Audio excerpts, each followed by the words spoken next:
अगर आप इस चैनल पे नए हैं तो इसको सब्सक्राइब कर लीजिए और बेल आइकन को प्रेस कीजिए ताकि हमारी नई आने वाली तमाम वीडियोस की नोटिफिकेशन आपको मिलते रहें और आप हमसे कनेक्ट रहें। बिस्मिल्लाहिर्रहमानिर्रहीम। खातिन हज़रात, मैं हूँ अख्तर अब्बास और आपको मेरा सलाम पहुँचे।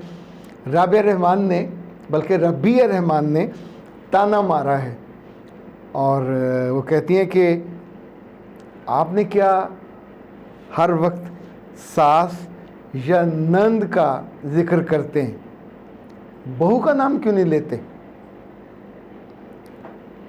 इसका जवाब देने से पहले इनका दूसरा जो पैगाम है वो भी मैं साथ पढ़ दूं। वो कहते हैं कि आप सास नंद के जो जुल्म की दास्तानें सुनाते हैं, मुझे लगता है सब झूठी हैं। मेरे तो मेके में ऐसा कभी नहीं हुआ, मेरे ससुराल में भी ऐसा कभी नहीं हुआ। मेरे बच्चे, अगर आपके मेके में और ससुराल में ऐसा नहीं हुआ तो सच्ची बात है, आपका सर सजदे से उठना नहीं चाहिए, इतना शुक्र करना चाहिए। वैसे ऐसे ससुराल और मेके को तो फ्रेम करा के रखना चाहिए।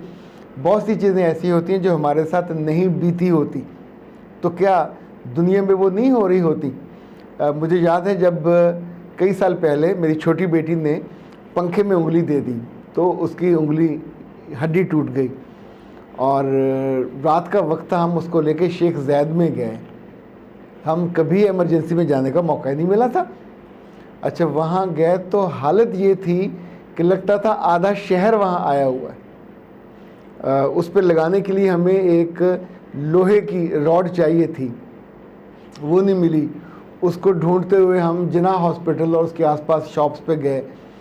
वहाँ रात के वक्त यानी 10-11 बजे थे, इतना रश कि लगता था कि आधी दुनिया हॉस्पिटल में आई हुई है। अच्छा, जब उस दुकान में पहुँचे ढूंढते ढूंढते तो वहाँ हड्डियों की जोड़ तोड़ के लिए इतना कुछ पड़ा हुआ था कि जो हमने कभी लिटरली विजुलाइज नहीं किया था।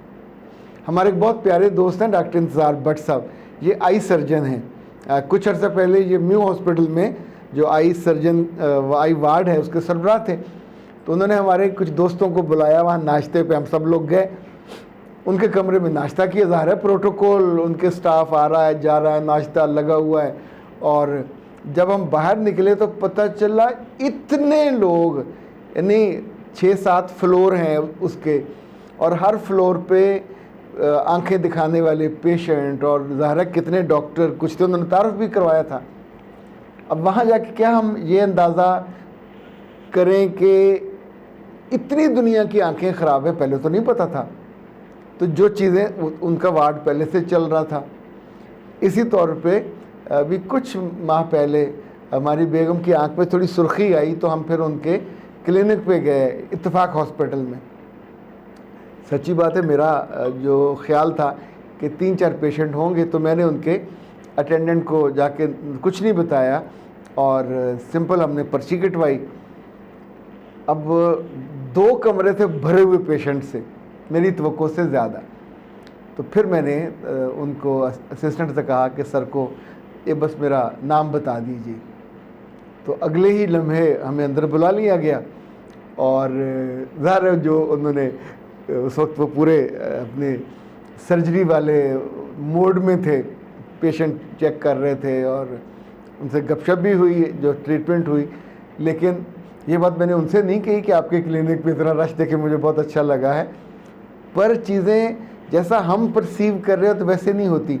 कभी आपने गौर किया कि आपके घर में तो कभी चोरी चकारी, कोई अल्लाह माफ़ करे, कोई डाका शाका कुछ नहीं हुआ, कोई लड़ाई भी ना हुई हो, कोई मार कुटाई, कोई तोड़ फोड़ भी ना हुई हो, पर पाकिस्तान के थाने, हवालातें, जेलें और अदालतें सब ऐसे केसों से भरी हुई हैं। यानी जेलों में अगर 10,000 बंदों की गुंजाइश है तो 30-30 हज़ार बंदा वहाँ ठोसा हुआ है। तो ये सारे शौकिया तो नहीं गए, कुछ कमिट करके जाते हैं। जब मैंने 10-12 साल पहले लाइफ कोचिंग शुरू की तो मुझे याद है लाहौर में, जो लाहौर की अदालतों में खुला के और डिवोर्स के केसेस थे कि ये 200-300 होते थे और मुझे लगता था यार बहुत हैं, इतने घर बर्बाद नहीं होने चाहिए। अभी चंद हफ्ते पहले इस वक्त लाहौर में 30 से ज़्यादा फैमिली कोर्ट्स हैं, 30 से ज़्यादा। उनमें जो लेडी जजेस हैं वो बैठती हैं और ये सब प्रो विमेन होती हैं। उनको होना भी चाहिए, उनका ख्याल है कि लड़कियों पे ज़्यादा जुल्म होते हैं, कम कम लड़कों पे होते हैं। इस वक्त लाहौर में 4000 से ज़्यादा केसेस हैं जो खुला और डिवोर्स के हैं। तो आप सोचिए, जब हम उस गर्म पानी से वास्ता हमारा नहीं पड़ता तो हमें ठंडे पानी में रहते हुए दूसरी ज़िंदगी का इनकार नहीं किया जा सकता, ना दूसरे की सच्चाई से इनकार किया जा सकता। अब मेरे पास जुल्म करके सांसें नहीं आती, जुल्म बर्दाश्त करके या जुल्म का मुकाबला करके या लोगों की जली कटी सुन के जो आने वाली बेटियां हैं, जब कभी सांसें आएंगी तो फिर हम बदतमीज़ बहुओं की कहानियाँ भी सुनाएंगे, क्योंकि ऐसा तो नहीं है कि बदतमीज़ बहुएं दुनिया में होती नहीं हैं, एग्जिस्ट करती हैं। उन्हीं के लिए हमने फिर कोर्सेज बनाए हैं। ये जो इस ईद पे आप लोगों ने मज़े किए हैं, एक टिकट में 2-2 शो देखे हैं, एक कोर्स की कीमत अदा की और 2-2 किए हैं। तो कई बच्चियों ने रिक्वेस्ट की है कि जी प्लीज़ हम रह गए तो अगर मेहरबानी करें तो ये पूरा महीना जो बाकी दिन है वो भी हमें इजाज़त दे दें। तो लें जनाब, आपको इजाज़त है। 30 तारीख तक आप एक कोर्स की फ़ीस अदा करके दूसरा कोर्स भी कर सकते हैं। समर शाह ने कहा है कि सर आपने मेरा काम बढ़ा दिया है मगर अच्छा लग रहा है। मैं हमेशा से बेढब और खुले डुल्ले कपड़े पहनती हूँ मगर आपने मेरी सोच बदल दी। अब मैं 2 जोड़े हमेशा इस्त्री करके रखती हूँ और मेरी अलमारी ऑर्गेनाइज्ड है। इवन जो मेरे कमरे का टेबल है वो भी अब गंदा नहीं है और मेरे को वॉशरूम में आए तो ऐसे मुड़ के देखता है, इतना नीट एंड क्लीन। और ये मैंने अपने हाथों से किया है और मेरे दिल को और मेरी आँखों को ये बहुत भला लगा है। अब मैं ये सोचती हूँ कि लड़कियों को इतना ही नीट एंड क्लीन और कंपोज्ड और साथ साथ सोफिस्टिकेटेड होना चाहिए।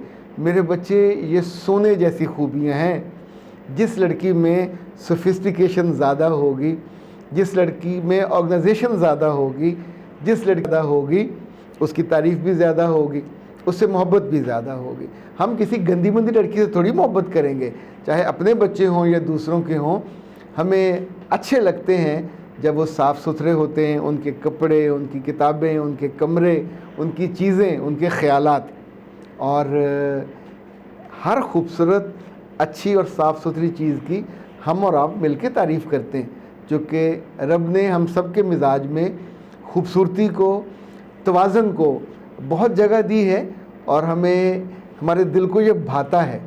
मेरा रब आपकी ज़िंदगियों को खूबसूरत बनाए, मुतवाज़न बनाए और बेहतरीन बनाए।